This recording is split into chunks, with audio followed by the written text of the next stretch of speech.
Yes, very good morning to all of you. Good morning to everyone. Please join the class. Good good morning sir. Good morning Satish, Bhavesh, Dhruv, Radha, Ritu. बहुत कम student हैं। Sarabjit. Okay, 6 student हैं बस अभी यहाँ पे। Already delay हो चुका है थोड़ा वो क्लासेस की वजह से। तो आइए स्टार्ट करेंगे एक बार। ठीक है, ठीक है। ओके, तो चलिए एक बार ना। ओके, रितिका ने ज्वाइन किया है, फाइन।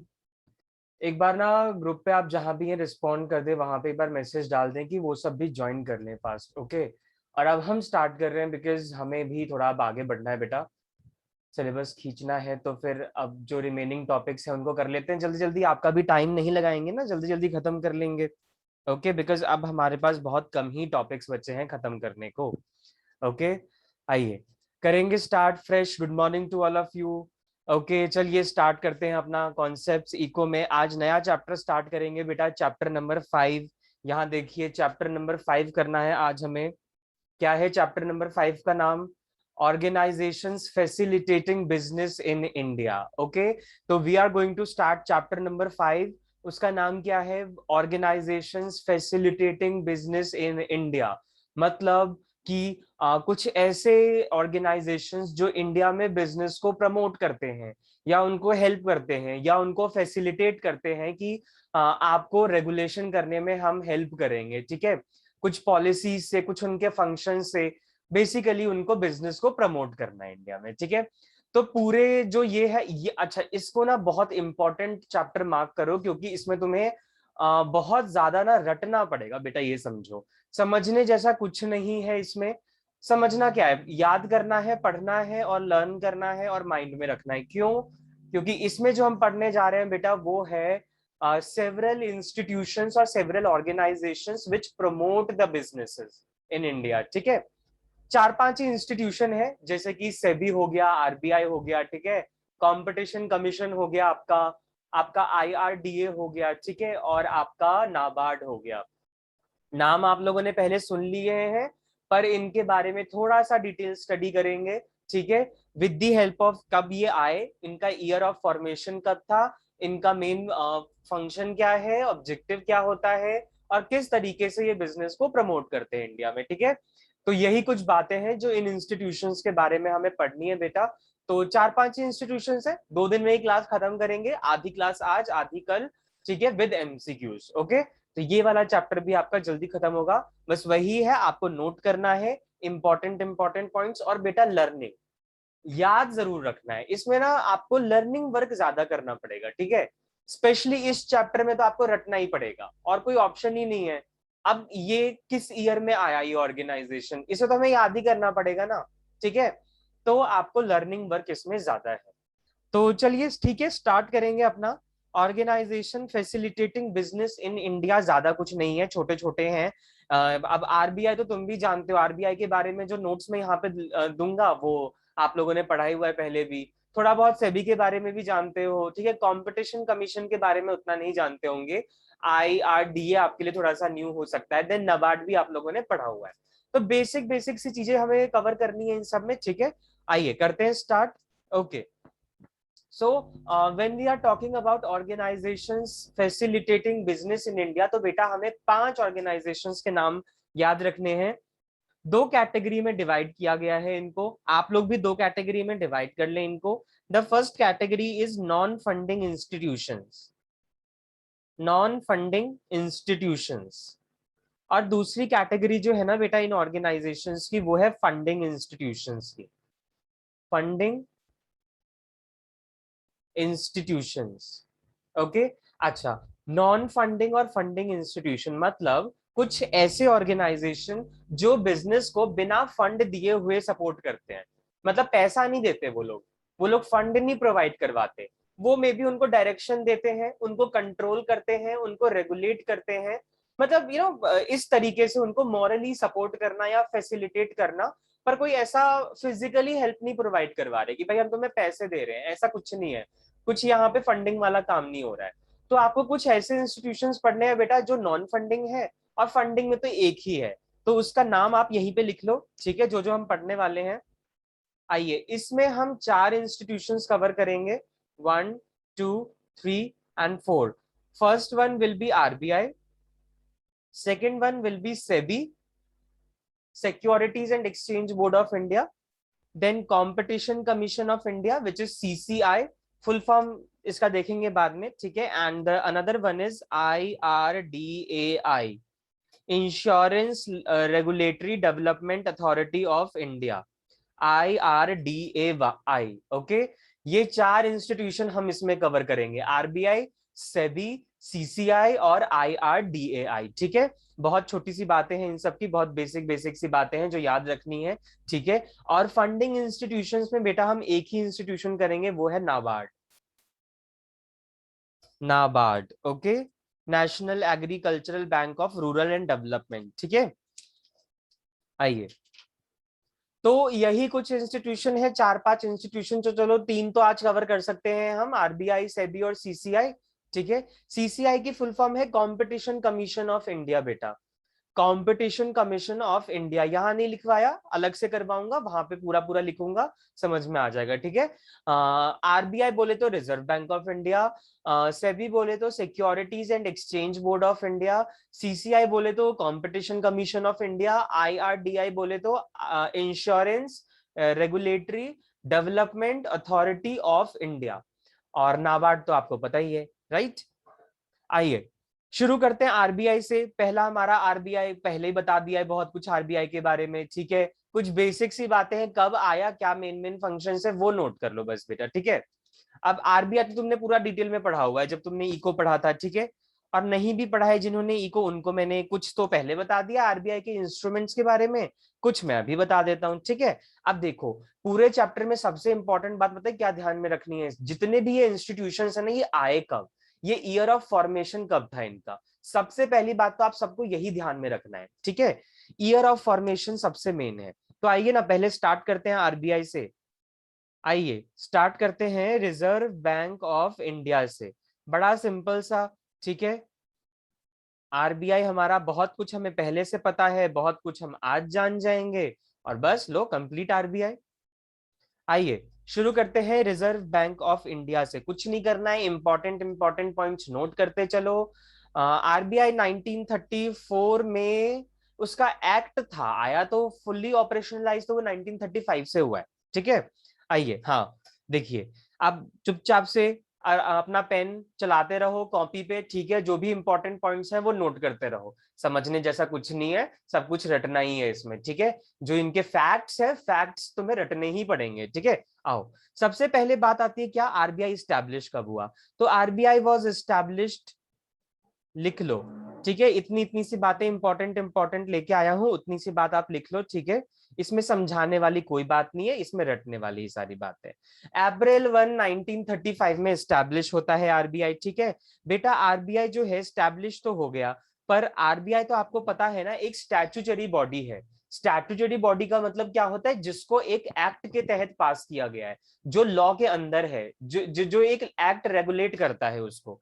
तो इसको कौन सा एक्ट रेगुलेट करता है आरबीआई को, रेगुलेटेड बाय आरबीआई एक्ट 1934। बेटा जो भी ऑर्गेनाइजेशंस एक्ट के तहत बनती हैं उनको हम स्टैट्यूटरी ऑर्गेनाइजेशंस बोलते हैं, क्यों, क्योंकि वो लोग लॉ के अंदर में आती हैं, ठीक है, उनको लॉ गवर्न कर रहा है, वो किसी लॉ के तहत आ रहे हैं, ठीक है, उनके ऊपर कुछ rules, provisions, qualification, disqualifications apply होते हैं, ठीक है। तो इसीलिए स्टैट्यूटरी कंपनी वो होती हैं जो किसी एक्ट के अंडर में एस्टैब्लिश की जाती हैं। तो अपना आरबीआई भी जो है वो एक स्टैट्यूटरी बॉडी है, ठीक है। अच्छा, अगला क्वेश्चन अगर आपसे ये पूछ सकता है तो आरबीआई कंप्लीटली नेशनलाइज कब हुआ। बेटा लेट मी टेल यू, जब आरबीआई 1935 में स्टार्ट हुआ था ना, तो ये कंप्लीटली गवर्नमेंट ओन्ड नहीं था, मतलब ये फुल्ली गवर्नमेंट कंट्रोल नहीं था। वो तो 1949 में जब ये नेशनलाइज हुआ ना, इन 1949 आरबीआई वाज नेशनलाइज्ड, तब ये गवर्नमेंट के कंप्लीटली कंट्रोल में आ गया। RBI was nationalised and completely owned by government of India. और तब से लेके अब तक हमारी गवर्नमेंट ऑफ इंडिया ही ने इसको गवर्न कर रखा है, उसी के अंडर आरबीआई आता है। ठीक है, ये ध्यान रखना है बेटा। और आपको अब ध्यान रखना है हेडक्वार्टर। देखो, एक बात और ध्यान रखना, सबसे पहला हेडक्वार्टर जो था आरबीआई का वो कलकत्ता में था। फर्स्ट हेडक्वार्टर कहाँ था जब ये अपना बना था 1935 में? कलकत्ता में था। ठीक है, उसके बाद जब ये नेशनलाइज कर दिया गया ना, तब इसका हेडक्वार्टर शिफ्टेड टू बॉम्बे में है अब बेटा। अब आपको ध्यान रखना है कि अब जो हेडक्वार्टर है वो कहाँ है, बॉम्बे में है। ठीक है, सब कुछ पहले कोलकाता में ही था, क्योंकि कोलकाता हमारी इंडिया की कैपिटल थी बिफोर 1913, राइट। 1913 से पहले Calcutta was the capital of India. 1913 में फिर अपना जो दिल्ली दरबार हुआ था, ठीक है, इवेंट, वहां पे Delhi became the capital of India. Okay, तो then everything was then shifted from Calcutta to Delhi. Okay, जब कैपिटल ही दिल्ली बन गई तो जितने भी बॉडीज होंगे वो सब दिल्ली में ही आएंगे। ठीक है, मिनिस्टर्स के house, parliament body, supreme court, high court, right. High court तो सारे सब स्टेट में होते हैं। ठीक है, तो ये सब हमारा सब दिल्ली में आ चुका है। ठीक है, आइए, ये है हमारा एक बेसिक फैक्ट आरबीआई के बारे में। चलिए आगे बढ़ते हैं। देखो, स्टार्टिंग में आरबीआई के बारे में इतना ही ध्यान रखना। ठीक है, अब तुम मेन फंक्शंस पे आ सकते हो। ज्यादा क्वेश्चन अगर पूछेगा तो ये बन चुका है ऑलमोस्ट। ठीक है, आरबीआई के बारे में। अब उसके बाद क्या आता है हमारा मेन फंक्शंस ऑफ आरबीआई। तो ये भी आप लोगों ने पढ़ रखा है जब आप लोगों ने मैक्रो इकोनॉमिक्स पढ़ा था, मनी बैंकिंग का। तो आप लोगों ने मेन फंक्शंस पढ़े ही थे आरबीआई के। वही आज हमको यहाँ पे भी एक बार रिपीट करना है, मेन फंक्शंस ऑफ आरबीआई। तो बेटा मेन फंक्शंस जो है यहाँ पे एक बार तो टैबुलर फॉर्म में लिख लो, थोड़ा सा एक्सप्लेन कर दूंगा। ठीक है, मेनली देखो, पहला है हमारा करेंसी अथॉरिटी, करेंसी अथॉरिटी। दूसरा है हमारा bankers bank. Oh, bankers bank and supervisor दोनों है। तीसरा हमारा है बेटा बैंकर टू द गवर्नमेंट। ये नोट कर लो, ठीक है, ये सब पूछा जा सकता है। बैंकर टू द गवर्नमेंट, और क्या क्या है, ये कस्टडियन ऑफ कैश रिजर्व्स भी है, यस।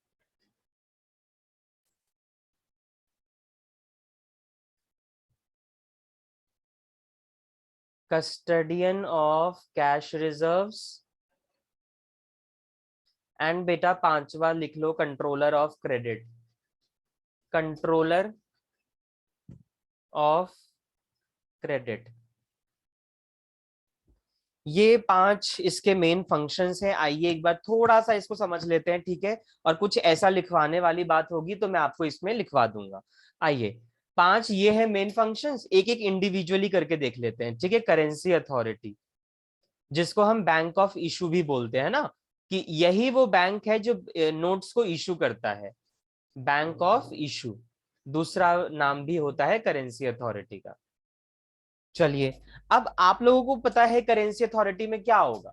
ज्यादा से ज्यादा करेंसी अथॉरिटी जब हमने इसको फंक्शन दिया तो इसमें यही होगा ना कि भाई इंडिया में करेंसी मतलब नोट छापने का जो अधिकार है वो आरबीआई के पास है ना। कि जितना भी नोट सर्कुलेट होता है इकोनॉमी में, from bank to public, public to bank, then traders to traders, everyone जो भी यहाँ पे एक्सचेंज कर रहे हैं नोट्स का, तो बेटा वो नोट को छापता कौन है, किसके पास वो परमिशन है? वो परमिशन है आरबीआई की। बट एक छोटा सा क्वेश्चन आपके लिए, क्योंकि आप लोगों को पता होगा, क्या आरबीआई सारे नोट्स छापता है? क्या आरबीआई सारे नोट्स छापता है? एनीवन बताइए, किसी को पता है क्या सर आरबीआई कॉइन सारे नोट्स कॉइन्स नहीं छापता बनाता है या जितने आरबीआई। भी कॉइन्स हो? नहीं। ओके, सर कॉइन्स नहीं बनाता। ओके, ओके, ठीक है। हाँ, कॉइन्स नहीं करता। Very good, very good. देखो, यही चीज तो मुझे यहाँ पे लिखवानी है, बाकी सब तो तुम्हें भी पता है, बट मुझे लिखवाना क्या है, एक लाइन बस। आओ वो लिख लो बेटा।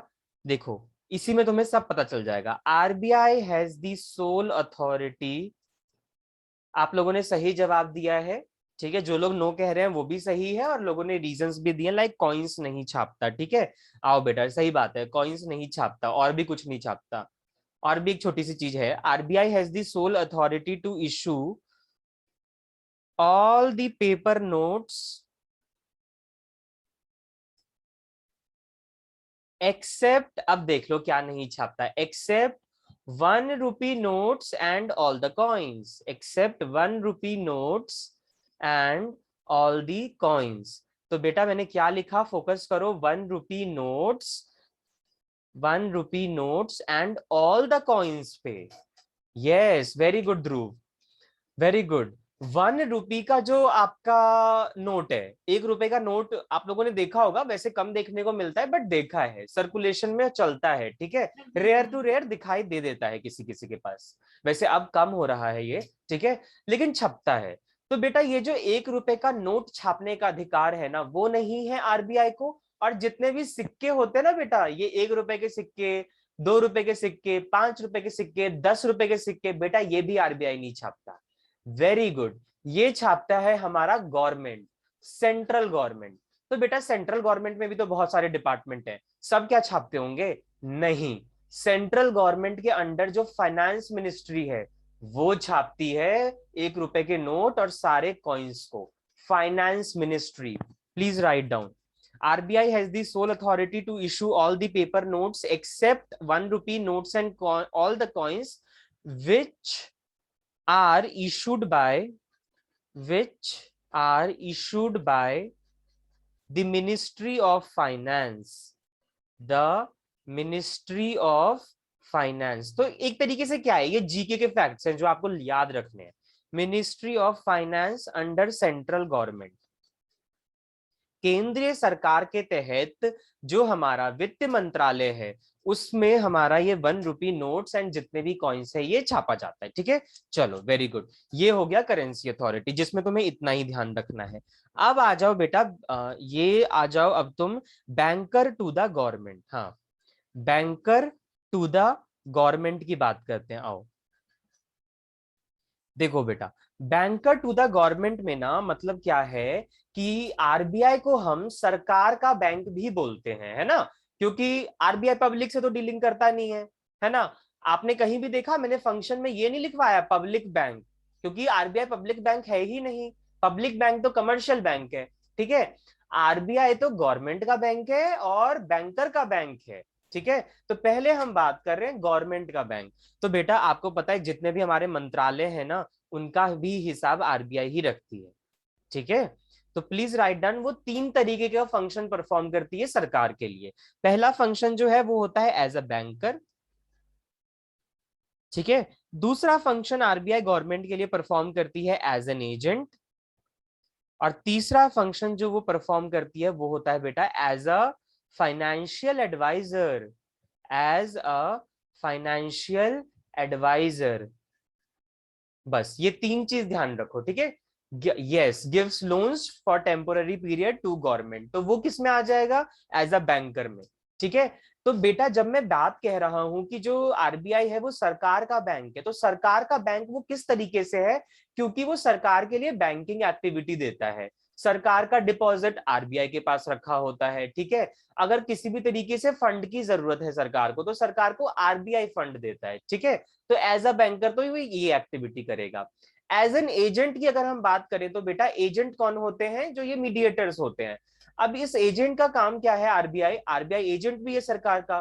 तो वो आरबीआई एजेंट इसलिए है क्योंकि सरकार जितने भी पब्लिक डेब्ट क्रिएट करती है ना, जो पब्लिक से उधार लेती है, वो गवर्नमेंट सिक्योरिटीज निकाल के, स्कीम्स निकाल के पब्लिक से जो वो डिपॉजिट करवा रही है, उसका भी हिसाब जो होगा ना वो आरबीआई के पास ही होता है। तो आरबीआई जो है वो एजेंट भी है, किसके लिए? सरकार और पब्लिक के बीच के लिए, ठीक है। ये चीज है उसमें। और तीसरी चीज क्या है? Financial adviser. बेटा सरकार कभी जो पॉलिसी लेके आती है ना देश में, उस पे अगर किसी भी तरीके का एडवाइस देना है तो वो आरबीआई वो काम करती है। लेट मी टेल यू, इसके पीछे ना एक स्टोरी भी है फाइनेंशियल एडवाइजर के पीछे। वैसे तो देखो बेटा, तीनों काम आरबीआई करती है सरकार के लिए, पर चलाती सरकार ही आरबीआई को। ठीक है, जैसे डिमोनेटाइजेशन जब इंडिया में आया ना, वो हमारे लिए रातों रात एक वो था, शॉकिंग न्यूज था, सडन था, सरप्राइजिंग न्यूज था, है ना, सरप्राइजिंग न्यूज था वो हमारे लिए, क्योंकि 5 मिनट पहले हमें कोई खबर नहीं थी कि ये भी अनाउंसमेंट होने वाली है। बट क्या आपको पता है, ये चीज एकदम से तो पब्लिक डोमेन में आया ना, पर क्या ये इंटरनली भी सरप्राइजिंग था या इंटरनली पहले ही चल रही होगी बात? बेटा इंटरनली ना वो बहुत पहले से ही चल रही थी, शायद 1-2 साल पहले से ही। तभी ना जब ये सब खुलासा हुआ तो बाद में रघुराम राजन के स्टेटमेंट्स आ रहे थे कि हमने सरकार को मना किया था कि आप डिमोनेटाइजेशन मत करो, ठीक है, शायद लॉन्ग टर्म इम्पैक्ट इसका लंबा हो जाए, ठीक है। रघुराम राजन उस टाइम गवर्नर थे। बट आपको पता है 2016 में आपका आता है डिमोनेटाइजेशन अक्टूबर में, ठीक है, अक्टूबर में नहीं शायद नवंबर में आता है, ये डेट में कैसे भूल गया, वो 7 नवंबर का डेट था ना, हाँ 7 नवंबर का डेट था। ये तो अब हिस्ट्री में बड़े अक्षरों में लिखा जाएगा ना, 7 नवंबर का date. I I I still don't remember, is it 7th of November और is it 8th of November, but I am sure this is November. Okay, वो नवंबर था। तो 2016 के नवंबर से पहले ही सितंबर में रघुराम राजन को गवर्नर की पोस्ट से हटा दिया जाता है और उर्जित पटेल को लेके आया जाता था वहां पे। तो बेटा ये क्या था, ऐसा क्यों किया गया, मतलब सही सब कुछ तो चल रहा था। ये उर्जित पटेल को, हाँ 8 नवंबर था, ओके, हाँ I forget that date, thank you. Yes, 8 नवंबर था वो, हाँ। ये तो कुछ साल के लिए कंपटीशंस में बड़ा फेमस क्वेश्चन बन गया था, तो अब नहीं याद रहता मुझे इतना डेट अब उसका, वो ठीक है। वैसे I am very bad in the dates, मुझे डेट्स याद रखने में बहुत मुश्किल होती है। ओके, तो यस, तो 8th of November को आया था ये आपका। तो बेटा उससे पहले उर्जित पटेल को डाल दिया आरबीआई गवर्नर की पोस्ट पे और रघुराम राजन को निकाल दिया, भाई ऐसा क्यों हुआ? ये इसलिए ऐसा हुआ क्योंकि रघुराम राजन ऑपोजिशन में थे उस पॉलिसी के, उर्जित पटेल को रखा गया वहां पे, चल तू ओपोजिशन में है ना, चल हम तुझे निकाल ही देते हैं। गवर्नमेंट को कैसे भी लेके आना था डिमोनेटाइजेशन, गवर्नमेंट को करनी तो अपनी थी, तो उसने उसको निकाला और उर्जित पटेल को डाला उस पोस्ट पे। तो बेटा इंटरनली ना बहुत पहले से ये सब चल रहा था, ठीक है। तो वो क्या था, जो रघुराम राजन ने किया वो फाइनेंशियल एडवाइजर वाला काम था कि रुक जाओ अभी मत करो, ठीक है, अभी लॉन्ग टर्म इम्पैक्ट थोड़ा पड़ सकता है ज्यादा बिजनेस पे। पर नहीं सुनी गई, फिर भी लेके आए गए, तो वो फाइनेंशियल एडवाइजर वाला ही काम होता है, ठीक है। तो ये सब भी आरबीआई करती है गवर्नमेंट के लिए। चलिए आगे बढ़ते हैं फटाफट। तीसरा फंक्शन हमारा क्या है बेटा, bankers bank and supervisor, bankers bank and supervisor. देखो, एक तो क्या है ये RBI, RBI acts as a banker to commercial bank, RBI acts as a banker to commercial banks, मतलब जितने भी कमर्शियल बैंक्स है ना इकोनॉमी में, ये उनका भी बैंक है। और ये क्या करता है, also act as a, RBI act as a supervisor, supervisor to commercial banks. ये कमर्शियल बैंक का सिर्फ बैंक नहीं है, उनका सुपरवाइजर भी है। सुपरवाइजर का काम क्या होता है, गाइड करने का, ठीक है, इंस्ट्रक्शंस देने का, डायरेक्शन देने का, कंट्रोल करने का, ठीक है। तो बेटा ये चीज आपको ध्यान रखनी है कि आरबीआई जो है वो कमर्शियल बैंक का बैंकर भी है, क्योंकि आपको तो पता ही है कि जो होता है ना कमर्शियल बैंक, अगर उसको भी लोन चाहिए तो वो भी आरबीआई से लेता है, ठीक है, उसकी डिपॉजिट्स भी आरबीआई के पास होती है, तो वो उसका भी बैंक है, ठीक है। और आरबीआई जो है वो उसका सुपरवाइजर भी है, क्योंकि आपको पता है ना बेटा कि सिर्फ डिपॉजिट और लोन्स देना ही तो कमर्शियल बैंक का काम नहीं है। कमर्शियल बैंक एक्सपेंशन पॉलिसी का भी सोचती है, डाइवर्सिफिकेशन का भी सोचती है, ठीक है, मर्जर और एक्विजिशन का भी सोचती है। तो और भी बहुत सारे काम होते हैं जिससे रिलेटेड अगर कोई इंस्ट्रक्शंस देना हुआ, गाइडेंस देनी हुई, तो आरबीआई जो है वो कमर्शियल बैंक को देता है, तो इसीलिए वो उसका सुपरवाइजर भी बोला जाता है, ठीक है। यस, जैसे ध्रुव ने बताया, एक और पॉइंट हमें मिल गया है यहाँ पे, lender of the last resort, lender of the last resort. Detail में नहीं आएगा, बस नाम आएगा तुम्हें फंक्शंस का, बट फिर भी मैं समझा देता हूं, ठीक है, डिटेल में जाओ मत तुम इतना। Lender of the last resort का मतलब बेटा यहाँ पे नाम से ही समझ में आ रहा है, जब सारे रास्ते बंद हो जाते हैं तब कौन सा एक रास्ता है जो हमारे लिए खुला रहता है। ठीक है, होता है ना लाइफ में, जैसे प्रॉब्लम्स आती हैं तो हमें नहीं पता होता which is the best solution. Okay, तो जब बेस्ट सोल्यूशन का पता नहीं है हमें, तो भाई एक तो कुछ ऐसा होगा ना, जो ऐसा दरवाजा होगा जिधर मैं जाऊं तो मुझे सोल्यूशन बेस्ट मिले और मेरी प्रॉब्लम सॉल्व हो जाए। तो बेटा वही है, जब सारे रास्ते बंद हो जाते हैं ना, तो कमर्शियल बैंक जो होता है अंत में आरबीआई के पास ही जाता है। ये जो आरबीआई के से लोन लेने का काम है ना, कमर्शियल बैंक एकदम से नहीं करता कि भाई मुझे पैसे की जरूरत है तो चल चल आरबीआई के पास चलते हैं, आरबीआई हमें लोन देगी। नो, कमर्शियल बैंक पहले अपना सोर्सेज देखती है। क्या मैं पब्लिक डिपॉजिट्स बढ़ा सकता हूँ, क्या मैं कोई स्कीम्स लेके आ सकता हूँ, क्या मैं कोई सिक्योरिटीज निकाल सकता हूँ जिसमें इन्वेस्ट करके पैसा हमारे पास बढ़े। ठीक है, क्या हम इन्वेस्टमेंट ज्यादा कर सकते हैं जिससे हमारे उस पर रिटर्न ज्यादा मिले। तो बेटा जो कमर्शियल बैंक है पहले वो अपनी तरफ से हाथ पैर मार लेता है। ठीक है, अपने रास्ते वो खुद बनाने की कोशिश करता है। जब थक हार के उसके पास कोई भी रास्ते नहीं बचते, तब वो आरबीआई के पास जाता है कि अब तुम मेरी हेल्प करो। तो lender of the last resort का मतलब ये है, जब अंतिम में कोई रास्ता ना बचे तो समझो आरबीआई इज द तुम्हारा भगवान। ठीक है, RBI is your God. Yes, आगे हम बात करते हैं कस्टडियन ऑफ कैश रिजर्व्स, ये भी इंपॉर्टेंट है। कस्टडियन ऑफ कैश रिजर्व्स, इसका मतलब ये होता है बेटा, जितना भी कैश रिजर्व्स होता है कमर्शियल बैंक का, वो सब किसके पास रखा जाता है, सब आरबीआई के पास रखा जाता है। ठीक है, कस्टडी का मतलब क्या होता है, निगरानी में रखना। ठीक है, तो भाई कैश रिजर्व्स कौन निगरानी में रखेगा कमर्शियल बैंक का, वो रखेगा आरबीआई। ठीक है, and the last one is controller of credit, ये तो हमने कल ही डिस्कस कर लिया था। कंट्रोलर ऑफ क्रेडिट का मतलब क्या होता है बेटा, कि जो इकोनॉमी में मनी सप्लाई की पॉलिसी है या क्रेडिट पॉलिसी, वो कैसे कंट्रोल किया जाएगा और कौन करेगा, वो करेगा आरबीआई। और कैसे करेगा, अपने क्वांटिटेटिव एंड क्वालिटेटिव इंस्ट्रूमेंट्स के through, quantitative and qualitative instruments के थ्रू। अब आपको तो पता ही है, कल हमने डिस्कस कर ही लिया था कि क्वांटिटेटिव एंड क्वालिटेटिव इंस्ट्रूमेंट्स क्या होते हैं। ठीक है, मतलब मैंने बता ही दिया था आपको वर्बली। ठीक है, हो सके तो एक बार नोट ही कर लो फिर से, इनका मीनिंग मीनिंग याद रखना बस। ठीक है, और कुछ नहीं। एक होता है रिवर्स रेपो रेट, एक होता है रेपो रेट। कल मैंने आपको एक एक का मीनिंग बताया था। ठीक है, रेपो रेट होता है, बैंक रेट होता है। नहीं हो तो एक बार ऑनलाइन जाके आप लोग इनका बस मीनिंग मीनिंग लिख लेना। ठीक है, मैं यहाँ शॉर्ट में आपको बता देता हूँ। नाम एक बार रिपीट ही हो रहा है ये तो एक तरीके से। ओपन मार्केट ऑपरेशन, है ना, और क्या था हमारा, सीआरआर और एसएलआर, ये ध्यान रखना है। ठीक है, सीआरआर और एसएलआर। क्वालिटेटिव इंस्ट्रूमेंट्स में हमने क्या देखा था बेटा, एक था हमारा मार्जिन रिक्वायरमेंट। ठीक है,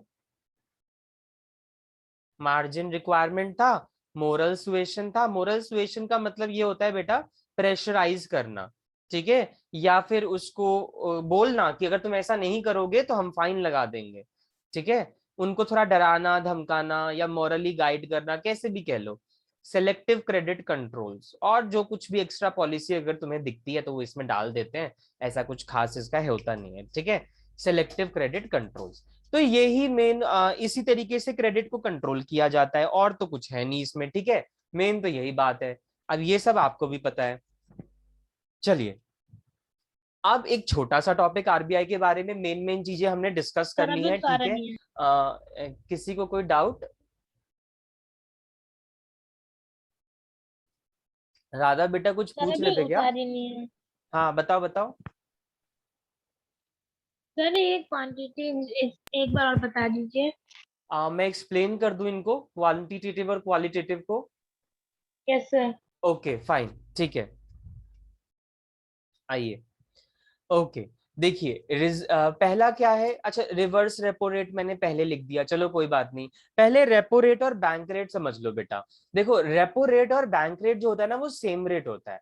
ये क्या होते हैं, ये होते हैं वो रेट जिस रेट पे सेंट्रल बैंक कमर्शियल बैंक को लोन देता है। अब जैसे देखो हम लोग कमर्शियल बैंक के पास लोन लेने जाते हैं तो हमसे कोई फ्री में तो लोन मिल नहीं जाता, इंटरेस्ट चार्ज किया जाता है, ठीक है। वैसे ही जब सेंट्रल बैंक कमर्शियल बैंक को लोन देती है तो कमर्शियल बैंक भी सेंट्रल बैंक भी ना इंटरेस्ट रेट पे लोन देती है। तो उस इंटरेस्ट रेट को हम कौन सा रेट बोलते हैं? उस इंटरेस्ट रेट को हम बोलते हैं रेपो रेट और बैंक रेट। रेपो रेट आपका शॉर्ट टर्म के लिए दिया जाता है और बैंक रेट आपका लॉन्ग टर्म के लिए दिया जाता है। शॉर्ट टर्म मतलब 1 साल के अंदर चुका दोगे और लॉन्ग टर्म मतलब साल भर से ज्यादा का लोन है ये, ठीक है। तो मतलब 1 साल से ज्यादा लगेगा इसको चुकाने में। ओके, तो उस हिसाब से फिर इसका रेट डिसाइड किया जाता है। एक होता है हमारा रिवर्स रेपो रेट। अब जैसे सेंट्रल बैंक ने कमर्शियल बैंक को पैसे दिए जरूरत पड़ने पर, ऐसा भी तो हो सकता है सेंट्रल बैंक को भी फंड्स की जरूरत पड़ जाए, तो वो कहाँ जाएगी? वो जाती है कमर्शियल बैंक के पास कि भाई चलो तुम्हारे पास डिपॉजिट होते हैं, अब रिजर्व ज्यादा रखवाओ हमारे पास। तो एक तरीके से क्या कर रहा है, सेंट्रल बैंक फंड मांग रहा है कमर्शियल बैंक से। तो कमर्शियल बैंक भी फ्री फंड में तो दे नहीं देगी उसको भी फंड, वो भी इंटरेस्ट चार्ज करेगी। तो जब सेंट्रल बैंक कमर्शियल बैंक से उधार लेता है और जिस रेट पे लेता है उसे हम बोलते हैं रिवर्स रेपो रेट, ठीक है। वो कमर्शियल बैंक का फायदा होता है और रेपो रेट और बैंक रेट सेंट्रल बैंक का फायदा होता है। ओपन मार्केट ऑपरेशन का मतलब होता है बेटा लोन लेना और लोन देना with the help of purchase and sale of securities in the open market. देखो गवर्नमेंट की जो सिक्योरिटीज होती है वो आरबीआई के पास होती है, तो आरबीआई को जब लगता है इकोनॉमी में पैसे की कमी है तो वो परचेज कर देता है गवर्नमेंट की सिक्योरिटीज को, ठीक है। परचेज करने से क्या होता है, पैसे का इनफ्लो होता है, ठीक है। और फिर वो जब सेल करता है तो सेल करने से क्या होता है, वो पैसा फिर थोड़ा सा मनी सप्लाई कम हो जाता है, ठीक है। तो ये चीज हमें इसमें ध्यान रखना होता है, ये ओपन मार्केट ऑपरेशंस में होता है। फिर हमारा सीआरआर और एसएलआर है, कैश रिजर्व रेशियो और स्टैट्यूटरी लिक्विडिटी रेशियो।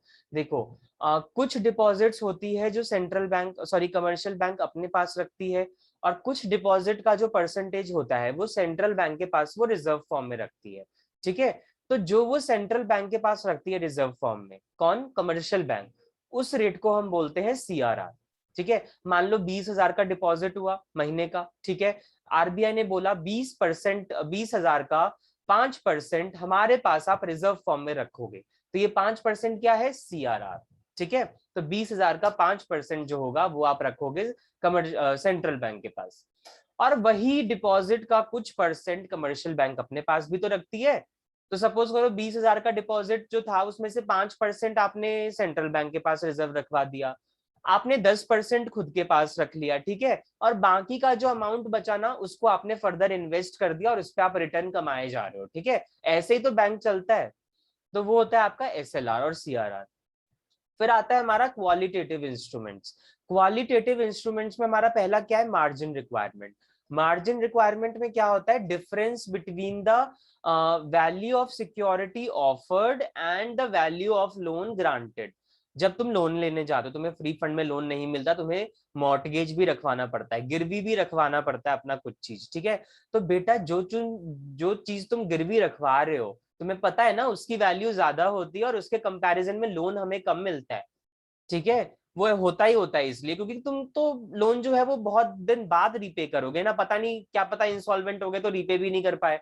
तो बेटा गवर्नमेंट के पास प्रॉपर्टी तो, बैंक के पास प्रॉपर्टी तो होनी चाहिए ना तुम्हारी, कुछ ऐसा एसेट जिसको वो बेच के अपना पैसा रियलाइज कर ले। तो बेटा वो मार्जिन रिक्वायरमेंट के थ्रू होता है कि मान लो तुम्हें 10 लाख की जरूरत थी, ठीक है। अब 10 लाख का तो लोन मिल नहीं सकता तुम्हें पता है, पर 10 लाख लेने के लिए भी, या चलो 10 लाख में से 8 लाख ही लोन मिलेगा, तो उसके लिए पहले तुम्हें वैल्यू ऑफ सिक्योरिटी ऑफर करनी पड़ेगी। तो सपोज करो तुमने 11 लाख का सामान ऑफर कर, एसेट गिरवी रखवा दिया, उस 11 लाख के एसेट के बदले जब तुम्हें लोन मिल रहा है 9 लाख का, तो बेटा गैप कितने का है? 2 लाख का। ये 2 लाख क्या है? मार्जिन रिक्वायरमेंट, ठीक है। अब अगर ये गैप हम बढ़ा दें तो लोग कम लेंगे पैसा, क्यों? क्योंकि भाई ये तो वही बात हो गई ना, तुम गिरवी ज्यादा रखवा रहे हो और लोन हमें कम दे रहे हो, तो ये गैप ज्यादा अगर होगा तो लोग लोन कम लेंगे, लोन कम लेंगे तो क्रेडिट फैसिलिटी आगे नहीं बढ़ेगी, मनी सप्लाई डिक्रीज हो जाएगा, ठीक है। इस तरीके से कंट्रोल, और इसका वाइस वर्सा इफेक्ट, ठीक है।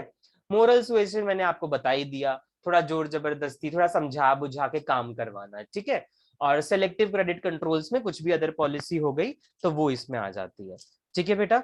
तो यही सब इसमें होता है। गॉट इट राधा बेटा? Yes sir. ओके, आइए आगे बढ़ते हैं। एक छोटा सा पोर्शन, आरबीआई रोल, आरबीआई का रोल इन बिजनेस फैसिलिटेशन। बेटा आपको तो पता ही है ना, आरबीआई जो है वो बिजनेस को रेगुलेट करता है, फैसिलिटेट करता है, तो कुछ तरीकों से करता होगा ना। जैसे वो बैंकर का बैंक था, ठीक है, तो उसने कुछ पॉलिसी अडॉप्ट कर रखी थी, तो भाई बिजनेस को फैसिलिटेट करने के लिए वो क्या करेगा, तो वो ये करेगा। कुछ पॉइंट्स लिख लो। करेंसी पॉलिसी, जैसे मोनेटाइजेशन डिमोनेटाइजेशन हो रहा था ना, तो वो क्या था, वो करेंसी का तो ही पॉलिसी था। अब ये नोट चलना बंद, ठीक है, इसके बदले नए नोट आएंगे, तो आपको तो पता है उससे बिजनेस पे भी इम्पैक्ट पड़ा था, ठीक है। लाखों की ट्रांजेक्शन्स हमें फिर क्या करना पड़ा था, और बेसिकली ऑनलाइन ही देना पड़ा था, क्योंकि सब चाह रहे थे वो नोट्स कैसे भी निकल जाए हमारे पास से, ठीक है। बैंक में लिमिट लगा दी थी, उससे ज्यादा रखवाओगे तो अंडर दी परव्यू आ जाओगे, और चांसेस आर देयर की इनकम टैक्स का रेट पड़ सकता है, या तुमसे पूछताछ हो सकता है, इंक्वायरी करवाई जा सकती है। तो सब लोग चाह रहे थे एक्सेस पैसा है ना वो पब्लिक के थ्रू निकल जाए मेरे पास से, पर कोई एक्सेप्ट करने को तैयार नहीं था। तो बेटा बिजनेस से तो इस पे भी इम्पैक्ट पड़ा था ना, ठीक है। क्रेडिट पॉलिसी है, क्रेडिट पॉलिसी से भी इम्पैक्ट पड़ता है बिजनेस में, आप लोगों को पता ही है, ठीक है। अभी जो हमने पीछे पढ़ा क्रेडिट पॉलिसी, जिसमें वो था ना bank rate, repo rate, open market operation, तो बेटा ये सब क्या है, ये सब मनी सप्लाई को इंक्रीज और डिक्रीज करने के तरीके हैं। तो बेटा मनी सप्लाई इंक्रीज होता है तो उससे भी बिजनेस वर्ल्ड में इम्पैक्ट पड़ता है, ठीक है। मे बी डिमांड ज्यादा हो सकती है लोगों की, अगर मनी सप्लाई ज्यादा होगा तो, और मनी सप्लाई हम कम कर देंगे तो लोगों की डिमांड भी थोड़ी कम हो जाएगी, ठीक है। तो अल्टीमेटली इकोनॉमी में कुछ भी करे गवर्नमेंट, बिजनेस पे इम्पैक्ट पड़ना ही पड़ना है, ठीक है। देन और कैसे ये फैसिलिटेट करती है, डेवलपमेंट ऑफ फाइनेंशियल सिस्टम। बेटा अगर फाइनेंशियल सिस्टम डेवलप होगा तो छोटे छोटे जो बिजनेस होते हैं उनको लोन लेने में कितना हेल्पफुल होगा, है ना। तो इस तरीके से ये फैसिलिटेट करती है बिजनेस को। Then fund transfer, funds transfer and payment mechanism. आपको तो पता ही है बिजनेस के बहुत सारे पेमेंट जो होते हैं वो बैंकिंग के थ्रू ही होते हैं, ठीक है। आरटीजीएस करवाना, स्विफ्ट करवाना, नेफ्ट करवाना, ठीक है। तो ये सब क्या होता है, जैसे इसमें एग्जांपल होता है ना आरटीजीएस वगैरह का, नेफ्ट का, ठीक है। स्विफ्ट इंटरनेशनल होता है, स्विफ्ट, ठीक है। तो ये सब जो पेमेंट होता है, जो ड्राफ्ट के थ्रू किया जाता है, तो वो भी तो बैंकिंग ही करवाती है। तो भाई बैंकिंग को रेगुलेट कौन करेगा, आरबीआई ना करेगी। तो फंड ट्रांसफर भी इस तरीके से हमारा होता है, ठीक है। अच्छा, यही था कुछ जो इंपॉर्टेंट बात था आरबीआई का बेटा। अब हम नेक्स्ट पे बढ़ सकते हैं, जो कि है हमारा securities and exchange board of India. Write down the next institution, the second one, securities and exchange board of India. अब इसमें भी काफी चीजें आप लोगों ने पहले ही पढ़ रखी हैं, कुछ इंपॉर्टेंट क्रक्स बातें हैं जो हम इसमें नोट कर लेंगे, ठीक है। और ये भी फिर हमारा खत्म। आइए करते हैं इसको भी। देखिए अब वही पहली बात, कब आया, क्या ये कोई एक्ट के अंडर था, मेन पर्पस क्या था, ये सब लिख लें एक बार इसका। चलो, इसका मेन पॉइंट सबसे पहले, इस्टेब्लिश कब हुआ। बेटा इस्टेब्लिश कौन कब हुआ है, सबसे ज्यादा ध्यान रखना है, कोई एक इंस्टीट्यूशन का इस्टेब्लिशमेंट ईयर आएगा ही आएगा। It was established by Government of India on 12 अप्रैल 1988 को, 1988। Now this is also statutory body बेटा, ये भी स्टैट्यूटरी बॉडी है क्योंकि ये भी किसी एक्ट के अंडर आता है, ठीक है। It is a statutory body registered under the act of, registered under the act, oh sorry, registered under the SEBI act, SEBI act 1992, ये ध्यान रखना है, ठीक है। तो बेटा ये भी स्टैट्यूटरी बॉडी है, क्यों, क्योंकि ये भी किसी एक्ट के थ्रू रेगुलेट किया जाता है, ठीक है। एक बात और ये ध्यान रखें, सेबी एक्ट 1992 लागू कब किया गया था, तो SEBI act 1992 came into force with effect from 30 जनवरी 1992, तो बेटा ये ध्यान रखना है, सेबी का जो एक्ट है ना बेटा, इसको इन्फोर्स कब किया गया? 30 जनवरी 1992 को, ठीक है।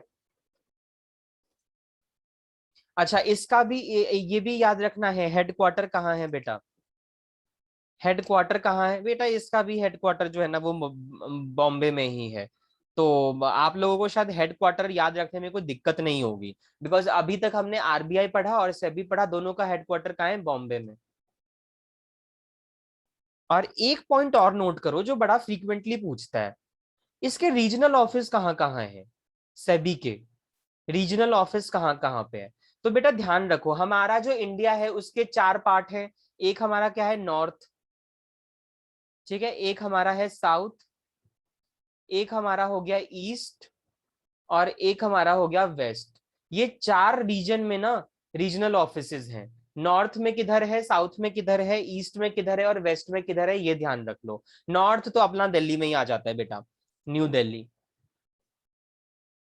तो इसका जो नॉर्थ में रीजनल ऑफिस है वो न्यू दिल्ली में है। साउथ वाला जो रीजनल ऑफिस है वो चेन्नई में है, ठीक है। ईस्ट वाला जो रीजनल ऑफिस है वो बेटा कोलकाता में है, हाँ। और वेस्ट वाला जो है वो शायद अहमदाबाद में है, हाँ, अहमदाबाद में है। यस, अहमदाबाद में। टोटल 4 रीजनल ऑफिस है बेटा, ये ध्यान रखना है, ठीक है। टोटल 4 हैं। कहाँ कहाँ है regional offices? New Delhi, Chennai, Ahmedabad and Kolkata, ठीक है। ये चीज ध्यान रखना है।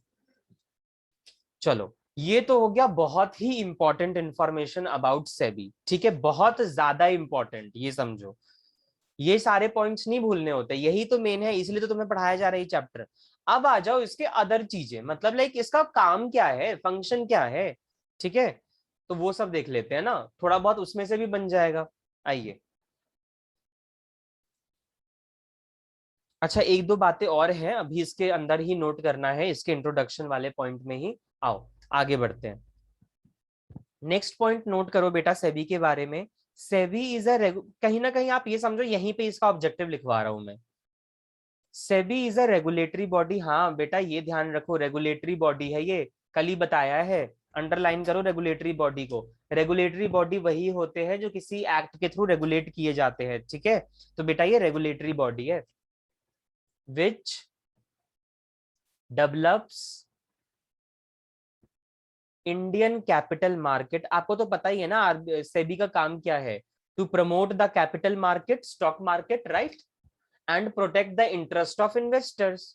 तो बेटा ये इंडियन कैपिटल मार्केट वो होता है बेटा जहां पे आपका जो ये स्टॉक मार्केट जो जिसे हम कहते हैं, कैपिटल मार्केट आपका स्टॉक मार्केट है, ठीक है।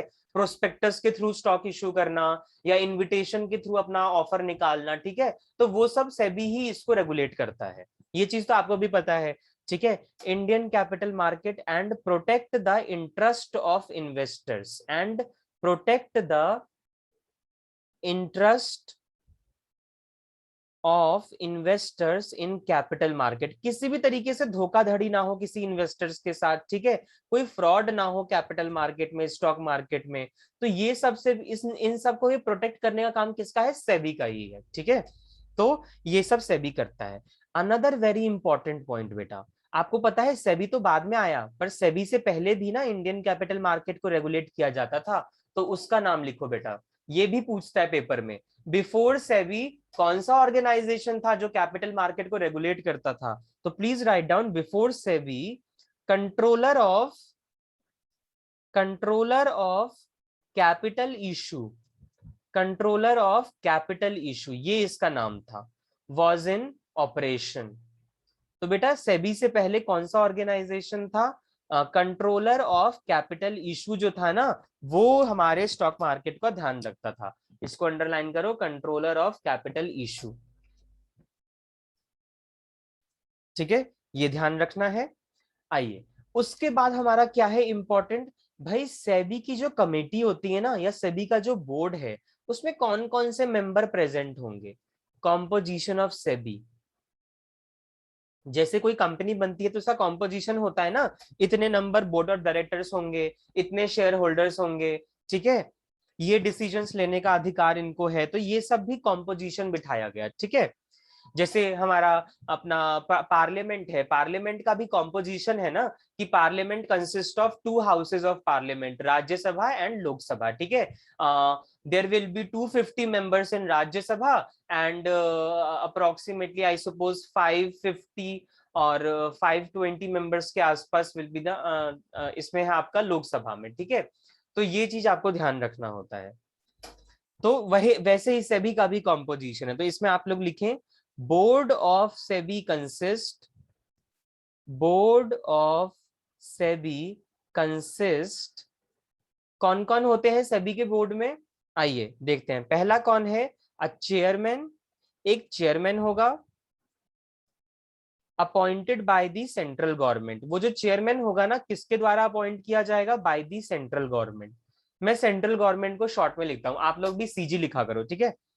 Central government who shall be a person of integrity, who शैल, अब देखो क्या कह रहा है कि जो चेयरमैन होगा वो सेंट्रल गवर्नमेंट अपॉइंट करेगा, और वो पर्सन कैसा होगा, who shall be a person of integrity, एक मान सम्मान वाला पर्सन, ठीक है, औहदे वाला,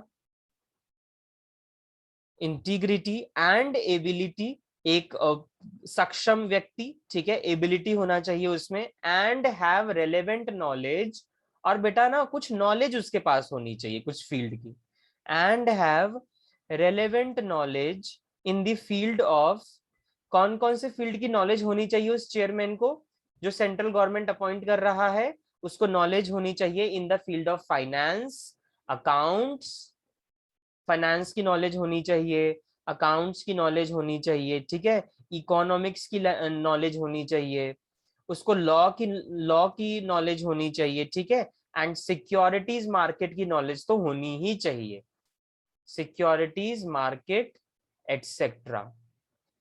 तो एक तो हमारा चेयरमैन हो गया, ठीक है, ये उसकी खास बातें हो गई। दूसरे कौन होने चाहिए इसमें, देखिए दूसरे होने चाहिए 2 मेंबर्स, 2 मेंबर्स होने चाहिए from ministry of central government, जो ये केंद्रीय मंत्रालय है ना, केंद्र सरकार का जो मंत्रालय है जितना भी, उसमें से 2 मेंबर होने चाहिए, पर सारे मंत्रालय में से नहीं। वो कौन सा मंत्रालय होना चाहिए, dealing with the finance ministry, dealing with finance ministry and corporate affairs. Company अधिनियम जो मंत्रालय होता है ना, एक तो उसमें से, और एक हमारा फाइनेंस मिनिस्टर, मतलब जो वो 2 लोग होंगे ना वो इन्हीं दोनों डिपार्टमेंट के होने चाहिए, ठीक है, और किसी डिपार्टमेंट के नहीं। अब दोनों एक का भी हो सकता है, या एक इस डिपार्टमेंट का एक दूसरे का, ठीक है, पर 2 मेंबर होंगे इस डिपार्टमेंट के। देन एक मेंबर और होगा, 1 member from RBI official. RBI के जो ऑफिशियल्स होते हैं ना, आरबीआई में जो बोर्ड बैठा हुआ है, एक मेंबर उसमें से भी होगा सेबी में। 1 member from RBI officials to be nominated by RBI, जो कि आरबीआई के थ्रू ही नॉमिनेट किया जाएगा, नॉमिनेटेड बाय आरबीआई। आरबीआई ही उस ऑफिशियल को नॉमिनेट करेगी कि भाई जा तू हमारी तरफ से सेबी का मेंबर है, ठीक है, सेबी के बोर्ड में तुझे बैठना है। And 5 other members, 5 other members out of which 3 should out of which 3 shall be whole time, 3 shall be whole time members to be appointed by central government. तो बेटा क्या लिखवाया मैंने कि 5 कुछ और मेंबर भी होंगे। अब उनके लिए कोई डिपार्टमेंट फिक्स नहीं किया गया है कि भाई ये इस डिपार्टमेंट से होने चाहिए।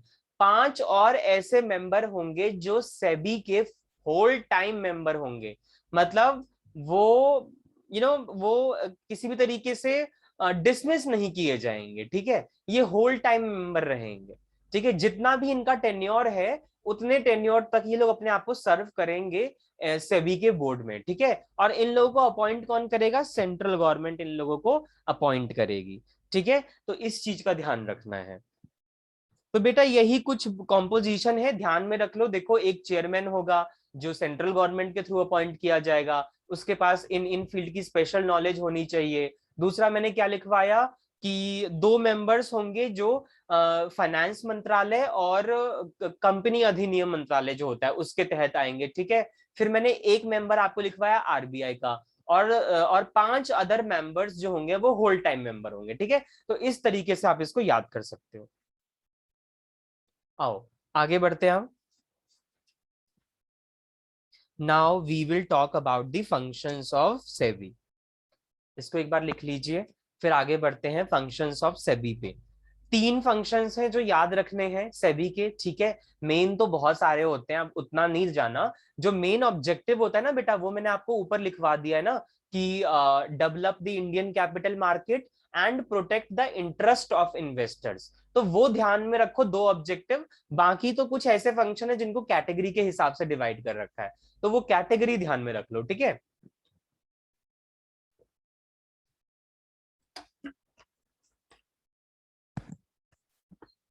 यस, आइए आगे बढ़ते हैं।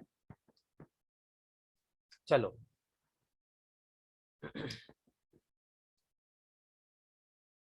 क्या लिखना है? Functions of SEBI. Functions of SEBI.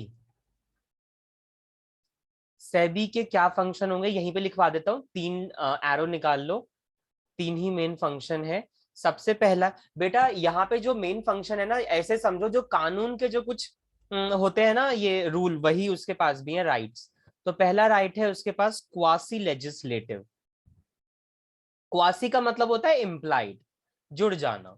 तो जैसे लेजिस्लेटिव, लेजिस्लेटिव कौन है? पार्लियामेंट है, अपना प्राइम मिनिस्टर है, ठीक है। वो सब लेजिस्लेटिव में आते हैं, जो लॉज को बनाते हैं, फ्रेम करते हैं, ठीक है। तो बेटा इसके पास भी राइट है थोड़ा बहुत लॉ फ्रेम करने का, ठीक है। दूसरा क्या है? Quasi judicial. जुडिशियल कौन है हमारी इकोनॉमी में? जो कोर्ट वगैरह होते हैं, जहां पे सुनवाई की जाती है, ठीक है। मैटर्स हियर किए जाते हैं, प्रोसीडिंग्स चलती है। तो बेटा यहाँ पे भी प्रोसीडिंग्स चलती है। किसी को पनिशमेंट देनी है, किसी पे फाइन लगाना है, तो ये वाला काम भी होता है सेबी का, ठीक है। And the third one is quasi executive. Executive का काम क्या होता है? जो लॉज फ्रेम किए जा रहे हैं लेजिस्लेशन के थ्रू, उनको पास करना, एग्जीक्यूटिव। तो बेटा ये जो है ना, ये इंप्लीमेंट भी करती है, ठीक है। एग्जीक्यूटिव कौन हेड होता है हमारी इकोनॉमी में? प्रेसिडेंट, ठीक है। तो वो सब क्या करते हैं? बिल को पास करते हैं। तो ये भी कोई स्टेप ले सकता है, ठीक है। आ जाओ, इसमें थोड़ी सी बात लिख लो, मैंने तो ऊपर ऊपर से बता ही दिया है। SEBI draft legislations. जैसे हमारी इकोनॉमी की गवर्नमेंट लेजिस्लेशंस बनाती हैं, वैसे सेबी भी जो है वो कैपिटल मार्केट का लेजिस्लेशंस बनाते हैं, कैपिटल मार्केट के प्रोविजंस ड्रॉ करते हैं, ठीक है। SEBI draft legislations related to capital market, related to capital market. अब जुडिशियल में क्या है? SEBI passes orders and also punishes and imposes the fine। जैसे जुडिशरी पनिशमेंट देती है, फाइन लगाती है, सजा सुनाती है, ठीक है, ऑर्डर देती है, रूल देती है, वैसे ही ये भी अपना imposes the finance, oh sorry fines, imposes the fines, ठीक है। अच्छा, क्वाजी एग्जीक्यूटिव का क्या है? इसका SEBI conducts investigation and enforce। Sir ये आपने क्वासी जुडिकल में क्या लिखा है? ये वाला पूछ रहे हो बेटा? ये जी जी सर। दिस इज फाइन बेटा, फाइन। फाइन्स जो होते हैं ना, वो है लिखा हुआ ये, imposes the fines। yes, then enforces action in its executive function। तो बेटा कोई सुनवाई करनी है, कोई कार्रवाई करनी है, या कोई इन्वेस्टिगेशन बिठाना है, ठीक है, तो ये सारा एग्जीक्यूटिव का काम होता है, जो सेबी भी करती है, ठीक है। ये चीज ध्यान रखना है। This is the main function of SEBI, okay. अच्छा, एक इंपॉर्टेंट बात नोट करना बेटा, जरा नोट लिख के इसके नीचे, ठीक है। देखो, जैसे आप लोगों को पता है ना, हमारा जो जुडिशरी सिस्टम है वो कैसे बना हुआ है, district court, high court and supreme court. तो बेटा डिस्ट्रिक्ट कोर्ट में जो कोई ऑर्डर पास किया जाता है, अगर आपको लगता है वो गलत हुआ है आपके साथ, तो आप उसकी सुनवाई, आप उसकी अपील कहाँ कर सकते हो, हाई कोर्ट में। अगर आपको अभी भी लग रहा है हाई कोर्ट में भी जो आदेश दिए हैं उससे भी मैं संतुष्ट नहीं हूं, तो फाइनल जो है वो सुप्रीम कोर्ट तक जा सकता है। सुप्रीम कोर्ट का डिसीजन फिर बाइंडिंग हो जाता है, ठीक है। वैसे ही सेबी भी जो है वो ये सब भी काम करती है डिसीजंस देने के। तो क्या मैं मान लूं कि सेबी ने जो डिसीजन दिया है वो बाइंडिंग है हमारे ऊपर, कि क्या हम इसके अगेंस्ट अपील नहीं कर सकते कहीं पे, कि भाई मेरे साथ गलत हुआ, सेबी ने भी गलत निर्देश सुनाया, तो करो मेरे साथ इंसाफ करो। तो बेटा ऐसा नहीं होता, इसके लिए भी कोई प्रोविजन है, तो वही नोट करो। An appeal against an appeal against SEBI judgment, an appeal against SEBI judgment can be made with, तो बिल्कुल सही बात है, सेबी भी जो कोई जजमेंट देता है ना तो उसके खिलाफ अपील की जा सकती है, पर कहां करेंगे, दो जगह हैं। अच्छा ऑर्डर है बेटा, ऐसा नहीं कि इसके पास और ऑप्शन नहीं है, ये ऑप्शन नहीं है, ये रूल है कि पहले इसके पास, और अगर इसने नहीं किया तो उसके पास। तो पहले किसके पास जरा देख ले, पहले जाएंगे हम सिक्योरिटीज एपिलेट ट्रिब्यूनल, पहले आएंगे इसके पास, ठीक है। पहले अपील की जाएगी सिक्योरिटीज एपिलेट ट्रिब्यूनल, ये कोर्ट ही समझ लो, ठीक है। अगर इसके जवाब से तुम संतुष्ट नहीं हो तो चलो बेटा उठ के सुप्रीम कोर्ट।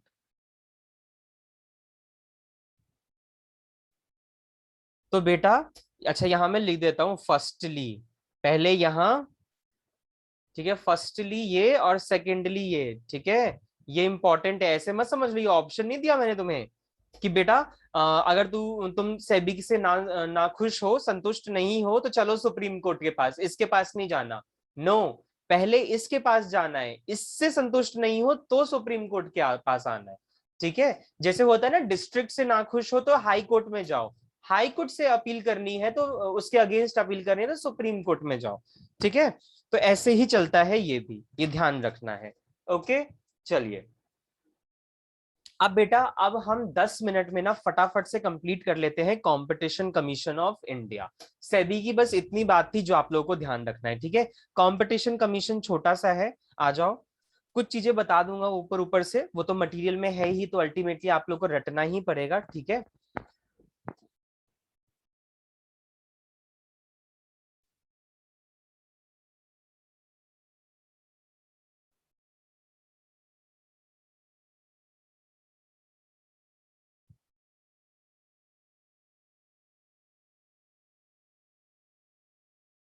क्लास थोड़ा लेट स्टार्ट हुआ, नहीं तो ये वाला टॉपिक भी ना आराम से हो जाता।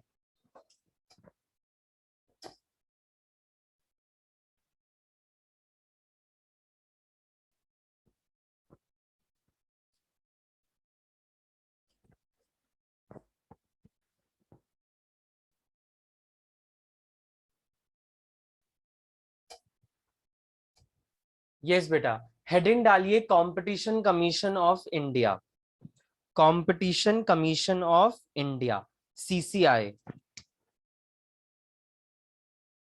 फटाफट से लिखते हैं, ये छोटा सा है, ठीक है। आओ, कुछ खास बात अगेन इसकी जरा वो नोट करवा दूं पहले मैं। CCI was established